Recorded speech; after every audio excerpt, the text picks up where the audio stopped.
Okay, Happy New Year dyan sa Pinas. Kumusta kayong lahat dyan? Sana yung maging okay yung New Year nyo dyan. Wala nang naputukan. Sana yung naging masaya kayong lahat.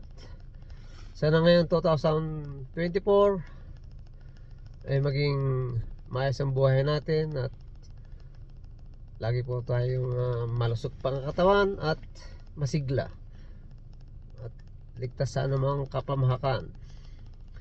At marami laging blessing ang dumating sa buhay natin at layo tayo sa mga mga bagay na hindi maganda.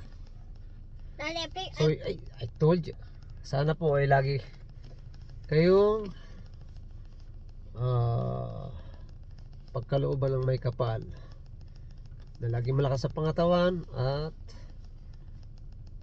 lagi po tayo na safe. Sana tayo na lapalop ng bansa o sa naman trabaho, tayo po lagi ay sana po ay layo sa anumang problema.